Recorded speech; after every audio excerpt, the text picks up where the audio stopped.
La renaissance de l'islam, promise par Dieu dans le Saint-Coran, a été lancée par le Messie promis, paix soit sur lui, avec la connaissance contenue dans ses écrits. Assalamu alaikum wa rahmatullahi wa barakatuhu. Chers téléspectateurs, assalamu alaikum et bienvenue au programme Renaissance, qui est un programme qui vous présente les écrits, les livres de Mirza Ghulam Ahmad, le Messie promis et l'imam Mahdi, paix soit sur lui, le fondateur de la communauté islamique Ahmadiyya. Ce soir, j'ai l'honneur d'avoir sur le plateau avec moi le Maulana Abdul Rashid Anwar, un érudit, un savant de l'islam, et qui a travaillé pendant longtemps en Afrique, en Côte d'Ivoire, et qui présentement est basé à Montréal, dans l'Est du Canada. Maulana Saheb, assalamu alaikum wa rahmatullah. Wa alaikum assalam wa rahmatullahi wa barakatuh. Bon, ce soir, comme je l'ai déjà dit, ce programme a pour but de vous présenter, avec Maulana Saheb, les écrits du fondateur de la communauté islam Ahmadiyya, le Mirza Ghulam Ahmad, paix soit sur lui. Ce soir, nous examinons un petit livre qui s'appelle « Le gouvernement britannique et le djihad », un livre qui a été écrit et publié par Mirza Ghulam Ahmad, paix soit sur lui, le 22 mai 1900. Et c'est assez étrange parce qu'aujourd'hui, à l'heure où nous parlons, Maulana Saheb, nous sommes aujourd'hui le 21 mai de l'année 2015, ce qui fait presque exactement 115 ans sont complétés aujourd'hui. Et si on voit déjà en Inde, c'est 22 mai déjà. C'est 22 mai déjà. Ouais. Et on dit que c'est étrange parce que ce petit livret parlait à l'époque d'un sujet, d'une actualité brûlante en Inde à l'époque. Et aujourd'hui, 115 ans plus tard, c'est comme si les choses n'ont pas changé. C'est toujours la même chose, comme si le Messie promis, il parle aujourd'hui. D'un sujet qui était devant lui aujourd'hui, qu'il les voyait. Donc, nous pensons qu'il y a une grande pertinence de ce livre et de ce dont discute le fondateur de la communauté islamique Ahmadiyya pour le monde d'aujourd'hui, que ce soit en Occident ou en Orient. Parce qu'aujourd'hui, on voit ces actes terroristes perpétrés par des musulmans au nom de l'islam, au nom du prophète Mohammed, paix soit sur lui, le fondateur de l'islam, et ils disent qu'ils revendiquent que c'est l'islam qui leur dit de faire cela. Et ça se passe dans l'Est. Au nom de cette fausse notion de djihad, même aujourd'hui, les gens quittent certains pays pour joindre ces forces qui propagent cette fausse notion de djihad. Et en même temps, alors que d'une part, les musulmans propagent cette idée et sont fermement attachés à cette idée, en même temps, il y a les adversaires de l'islam, en Occident, généralement, qui continuent farouchement à attaquer l'islam en disant que voilà cette croyance de l'islam, c'est une religion qui crée la zizanie dans le monde. Et à l'époque du Messie promis, quand il a écrit cela, il y avait aussi des chrétiens en Inde à l'époque, clergés chrétiens, qui propageaient cette fausse notion. Donc, tout cela pour dire que nous sommes en 2015, mais cet écrit de Mirza Ghulam Ahmad, écrit en l'an 1900, est toujours d'actualité. Maulana Saheb, on va débuter avec, pour parler des raisons, ou plutôt du contexte qui existait en Inde à l'époque. Vous savez que le nom de ce livre, c'est « Gouvernement britannique et le djihad ». Oui. C'est un contexte spécifique, mais qui couvre beaucoup de situations. Je suis aussi étonné de voir d'abord qu'aujourd'hui on fait le programme lorsque c'est 22 mai, mais en même temps, j'ai vu un verset que le Messie promis, il écrit sur le titre de page. Hal jaza'u l'ihsani illa l'ihsan. Tout à fait, et j'ai noté cela aussi. Et le Messie promis, il dit que vous viviez une situation qui était extrêmement dangereuse. Il a dit que vous n'aviez pas la possibilité de pratiquer l'islam. Il a même dit que comme si c'est maintenant que vous venez d'accepter l'islam, parce que le gouvernement vous a donné cette possibilité. Alors peut-être qu'il faut traduire le verset, c'est Hal Jaza'ul Ihsan illa l'Ihsan. Je viens vers. Est-ce que la récompense de la bonté n'est autre chose que la bonté? Oui. Peut-il être autre chose? Tout à fait. Tout à fait. Donc, le Messie premier, il dit, le gouvernement qui vous a accordé ces genres de facilités, ces genres de grâces, que vous manquiez tant, même appelé à Azan, c'était impossible pour vous. Ah, peut-être qu'il faudrait dire pour nos téléspectateurs que le Messie premier fait référence à une époque avant que les Anglais en Inde prennent le pouvoir. Il y avait règne des Sikhs. Le règne des Sikhs, et sous lequel les musulmans n'avaient même pas le droit de donner l'azan, de faire l'appel à la prière, sous peine de punition. Voilà. Donc le gouvernement qui vous a accordé ces facilités, est-ce que vous allez le compenser, vous allez agir que faire le djihad contre ces personnes? Si vous voyez les personnes parce qu'ils sont chrétiens, parce qu'ils ne sont pas musulmans, donc vous allez les tuer. C'est ça la récompense ou votre réponse par rapport les faveurs qu'ils ont fait. Donc ce serait contre le Saint-Coran. C'est là qu'il cite ce verset en disant Hal jaza'u l'ihsan illa l'ihsan, la récompense pour le bien n'est autre que le bien. Tout à fait. Donc, si vous deviez faire quelque chose, c'était remercier ce gouvernement qui vous a accordé ces facilités pour que vous puissiez pratiquer votre religion. En même temps, une question qui se pose, peut-être quelqu'un va dire que nous sommes en train de chanter les louanges pour le gouvernement britannique. Dans ce livre même, vous allez trouver que le Messie premier, il a parlé contre les croyances chrétiennes. Il a dit clairement que les chrétiens, ils ont violé le droit de Dieu. Ils n'ont pas respecté ses droits. Donc, si c'était pour faire plaisir au gouvernement britannique, on devait aussi chanter les louanges par rapport à leur religion. Tout à fait. Je crois que là, le point important, c'est le fait que le Messie promis, Mirza Ghulam Ahmad, le fondateur de la communauté musulmane Ahmadiyya, l'auteur de ce livre, est très à cheval sur les principes. Le principe de base, c'est qu'il y a liberté d'expression. Liberté d'expression, l'islam garantit la liberté des religions d'expression, et donc librement, il va dire que, par exemple, les chrétiens sont tout à fait erronés dans leur croyance que Jésus est effectivement fils de Dieu et non pas dans le sens que c'est mais allégorique. Il a parlé même contre les prêtres chrétiens. Tout à fait. Oui, et donc il a donné toutes ces explications. Donc cela veut dire qu'il a un équilibre. C'est ce qu'ils ont fait de bien fait, il faut compenser ça. Tout à fait. Maintenant, le mot djihad, il a expliqué au début. Qu'est-ce que ça veut dire djihad? D'abord, il dit que c'est un sujet complexe.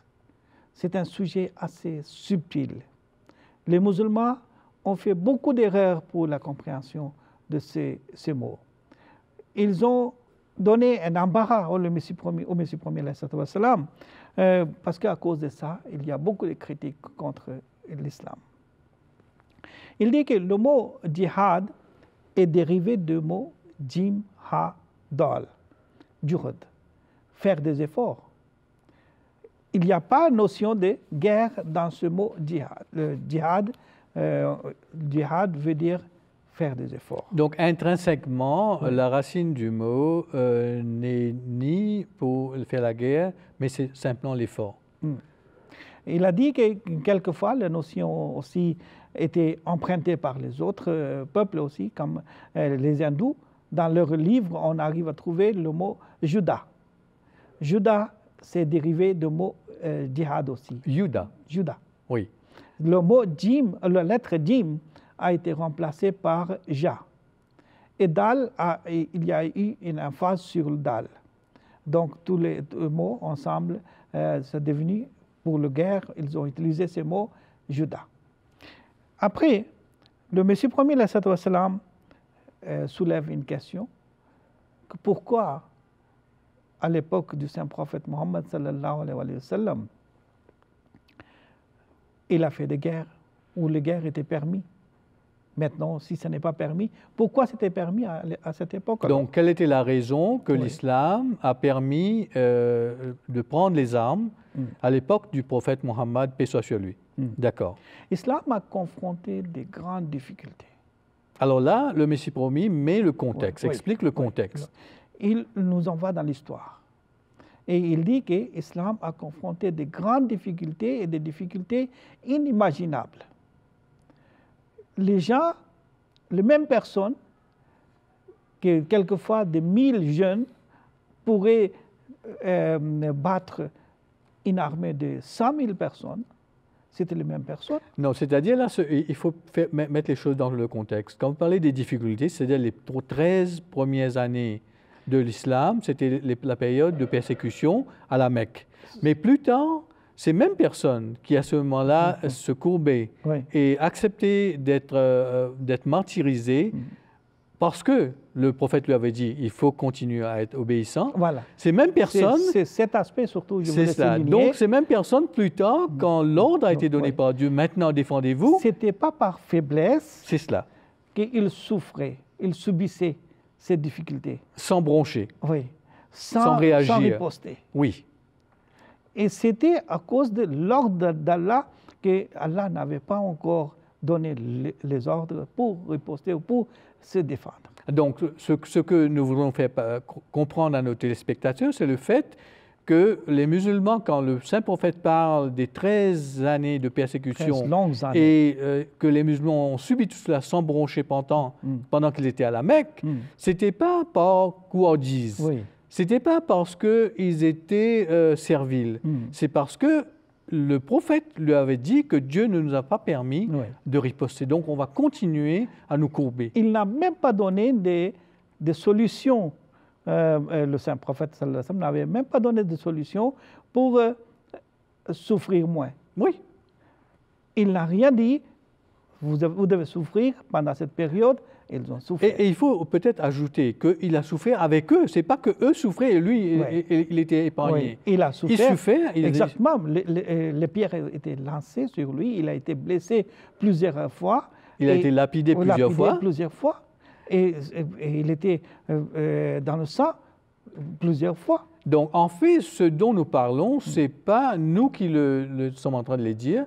N'importe quel auteur orientaliste qui a examiné l'islam, on n'a qu'à lire l'histoire de l'islam pendant cette période mécoise et on va voir toute la période de persécution. Un autre point qu'il nous explique d'une façon aussi assez pertinente, il dit que chaque fois que le prophète d'Allah vient dans ce monde, un envoyé d'Allah vient dans ce monde, le monde ne l'accepte pas. Ah, donc là, il fait une remarque générale que ce n'était pas uniquement pour le prophète Mohammed, paix soit sur lui, que chaque fois qu'un envoyé d'Allah, qu'un prophète, et il faut rappeler à nos téléspectateurs que l'islam est peut-être la seule religion, le seul livre divin, le Coran, qui affirme que l'islam n'a pas le monopole sur la vérité. L'islam reconnaît que dans le monde entier, autour du monde, Dieu a envoyé des envoyés, a envoyé des messagers avec un message dans toutes les parties du monde. Il y a toujours une atmosphère de jalousie, il y a une atmosphère de rancune, il y a des méchancetés démesurées dans toutes les époques lorsque les prophètes viennent. Pourquoi ces genres de choses? Parce qu'il y a un bouleversement au niveau de leur intérêt personnel. Et il y a des menaces par rapport à leurs revenus, parce qu'ils arrivaient à gagner beaucoup de choses que lorsque un prophète arrive, leur importance diminue et ils n'arrivent pas plus à avoir les mêmes moyens qu'ils avaient auparavant. Et là, vous parlez spécifiquement, et le Messie promis parle spécifiquement des docteurs de la loi. Je parle de toutes les époques. Oui, non, mais je veux dire, il parle, c'est cette section les religieux, les hommes religieux de l'époque, qui voient leur intérêt personnel menacé, leur privilège, leur position de privilège menacée par l'arrivée de ce nouveau message qui est enthousiaste et qui apporte la vérité, et ils craignent que leurs propres disciples vont les quitter, les abandonner. Parce que cette question est souvent posée. Oui. Pourquoi les autres peuvent être contre vous? Pour quelles raisons? Ce sont des raisons qui sont vraies dans toutes les époques. Pourquoi pas maintenant? Maintenant aussi, c'est la même chose. Mais je peux à ce moment-là peut-être faire pour nos téléspectateurs un raccourci. Nous sommes en 2015. On nous pose la question, pourquoi est-ce que au Pakistan, par exemple, le gouvernement vous persécute? On ne comprend pas. Voilà. Eh bien, c'est la même réponse. Tout à fait. On est à cheval sur la vérité. On dit qu'il faut traiter, il faut agir correctement, il faut être un citoyen obéissant là où nous sommes. Pourquoi est-ce que dans votre pays, on vous dit qu'au Pakistan, vous êtes persécuté? Leurs revenus sont menacés, leur prestige est menacé, leurs disciples les quittent. Alors, vous parlez là des docteurs de la loi, alors des mollahs, des olémas de notre époque. Pour cette raison, ce sont eux qui poussent les hommes en général, c'est pour cela qu'ils sont contre. Sinon, personnellement, peut-être les individus, non. Et sans nous écarter trop du livre dont nous discutons, je pense que c'est pertinent pour nos téléspectateurs de comprendre quelle est l'importance de ce livre aujourd'hui en 2015, parce que le problème dont discute le Messie promis, Mirza Ghulam Ahmad, l'auteur de ce livre, c'est un problème qui est brûlant d'actualité aujourd'hui aussi. Il y a des titres que les autres docteurs de loi, ils ont. Lorsqu'un prophète d'Allah arrive dans ce monde ou un messager d'Allah arrive dans ce monde et lorsqu'ils perdent leur importance, ils perdent aussi leur titre. Par exemple, il y a des titres comme Najmul Huda, comme Shamsul Umma, comme Sheikhul Mashaykh. Donc ce sont des titres qui leur ont donné sur l'épaule une étoffe, c'est comme un galon qu'ils avaient. Oui, et des galons, les autres titres comme ça, ils n'arrivent pas à supporter qu'aujourd'hui on enlève ces titres. D'accord. Et leur ego aussi, c'est très important. Et il y a même genre de facteurs qu'on trouvait au temps du Saint-Prophète sallallahu alayhi wa sallam, lorsque la société païenne, la société chrétienne, la société juive, tout le monde sentait menacé avec l'arrivée du Saint-Prophète sallallahu alayhi wa sallam. Lorsqu'il a présenté son message, alors ils étaient contre, farouchement contre, ils ont pris les armes contre le Saint-Prophète sallallahu alayhi wa sallam, ils voulaient le tuer physiquement, ils ont essayé plusieurs fois. Et c'était les raisons pour lesquelles il y avait ces menaces là-bas. Dans le cas de l'islam, je crois que c'était clair. Dans la Kaaba, à l'époque, c'est très bien connu, il y avait 365 idoles. Oui. Allez, et ces idoles attiraient un commerce, il y avait un trafic, une circulation de gens qui venaient vers la Mecque pour le pèlerinage parce qu'ils allaient faire hommage, etc., aux idoles. Alors que le prophète prêchait l'unicité absolue de Dieu. Donc c'était naturellement une menace directe. Il voulait enlever, déraciner cette plante qui était vraiment enracinée. Bien profondément, ancrée. Donc là, on le comprend. Et donc cela explique ces 13 années de persécution, de boycott atroce et les exemples que donne le Messie promis, il le récite, et où on a attaché des gens, une jambe à un chameau, une jambe à un autre chameau, et on faisait courir les chameaux dans des directions opposées et on les déchiquetait. Donc tout cela pour dire, voilà les raisons pour lesquelles éventuellement, il y avait la riposte qui avait été permise, mais pas dès le départ, mais lorsque Dieu a dit que voilà, à partir d'aujourd'hui, vous avez la permission pour de vous défendre. De vous défendre. Mais c'est pendant 13 longues années que personne n'a agi. Même si on les tuait, on les laisse tuer. Même si on les persécutait, on se laisse persécuter. Et ça, peut-être qu'il faudrait ajouter une petite note que pendant toute cette persécution avait été faite pendant que le prophète et tous ses croyants habitaient dans la ville de la Mecque. Oui. Ce n'est quand ils ont émigré qu'ils sont donc allés sous un autre gouvernement, donc ils n'étaient plus sous un gouvernement quelconque, et pendant toute cette période, le prophète n'a jamais donné la permission de se rebeller contre ce gouvernement qui était en place. Et là, quand ils sont allés dans la Mecque, c'est là qu'éventuellement la révélation du verset où la permission a été donnée pour la djihad. Ça, c'est dans le Surat al-Hajj, le 22e chapitre du Saint-Coran, verset 40. Allah dit, Bismillahirrahmanirrahim, Uzina lillazina yuqataluna biannahum zulimu wa inna Allaha ala nasrihim laqadir. C'est-à-dire, Allah a attendu le cri de ces gens-là. Ça veut dire que même si j'en ai crié, avant, Allah n'avait pas donné la permission. Et lorsque le moment est arrivé, Allah dit, maintenant, vous êtes des gens opprimés, qui firent tuer et expulser injustement de chez vous. Et Allah dit, Allah a donné la permission de riposter. Et qu'il a le pouvoir, la capacité de les aider. Oui. Ce commandement était lié à une période spécifique, à un temps spécifique, dans une situation spécifique. Mais on doit comprendre aussi que cette permission n'était pas seulement pour défendre l'islam. Donc, en fait, peut-être qu'il faudrait lier le verset, parce que je crois que le verset tout entier donne très clairement les raisons, dans le Coran même, les raisons pourquoi Dieu a donné cette permission. Oui, mais Allah dit dans le Saint-Coran, La ikraha fi din, que personne n'a le droit d'imposer la religion. Point de contrainte en matière de religion. Point de contrainte. Donc, c'est la religion en général qu'Allah parle ici. On ne parle pas de l'islam seulement. Donc, Allah a donné permission dans cette situation spécifique où les gens avaient été tués comme des chèvres, comme des moutons. Et les petits-enfants, des vieillards, des femmes qui étaient sans défense avaient été persécutés.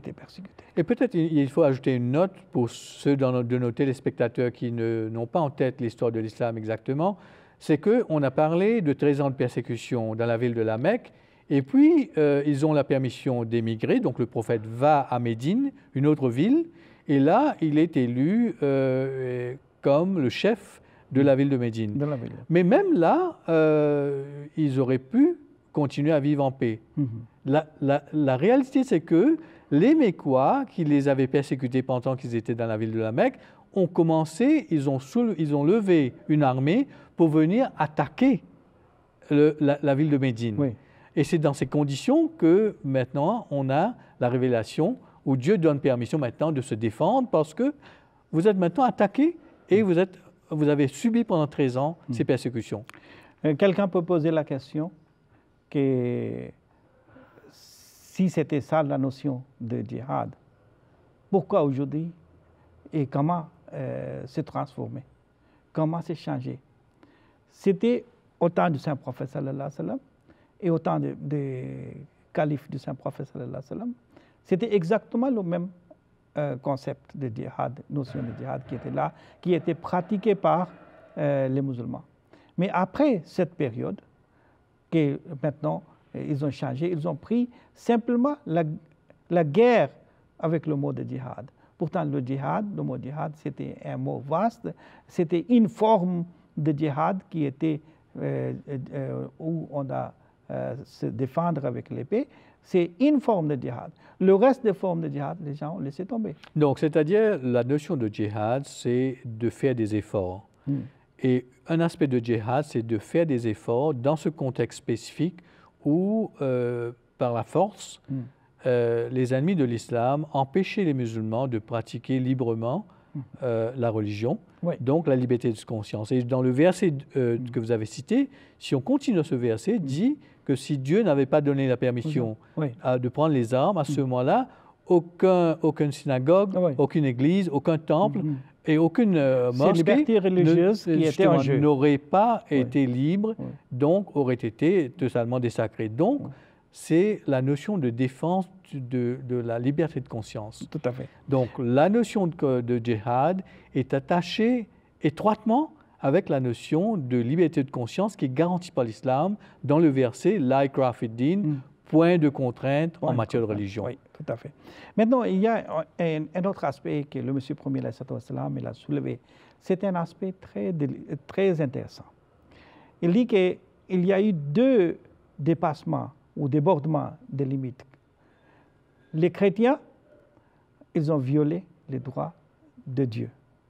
Ils ont pris un être humain pour le mettre sur le pédestal de Dieu. Oui. Et les musulmans, ils ont violé le droit de l'homme. Donc c'est intéressant, c'est une inversion. Donc d'une part, les chrétiens, et là le Messie promis, Mirza Ghulam Ahmad, parle de ce qui se passait à son époque en Inde, en général, avec la poussée des clergés chrétiens qui essayaient de convertir les gens à la chrétienté et qui mettaient la notion que Jésus n'était pas simplement un envoyé, un messager de Dieu, mais qu'il était littéralement le Fils de Dieu. Donc, et le Messie promis dit que quand il parle de la notion de Dieu, c'est comme si Jésus était Dieu lui-même. Oui. Et ainsi, les musulmans, ils ont oublié le droit de l'homme. C'est cela. Alors, d'une part, Oui. les chrétiens ont fait, comment dire, ils ont attaqué la notion de l'unicité de Dieu, et les musulmans, eux, n'ont plus de sentiment de compassion, de bonté, pas de sympathie, pour l'humanité. Pas de pitié, pas de souci pour les faibles, rien d'humain qui était resté. Alors, d'une part, droit de Dieu, Oui. violé par les Oui. chrétiens, Oui. et droit des hommes, Était violé par les musulmans. Donc, le Messie promis brosse un tableau assez large.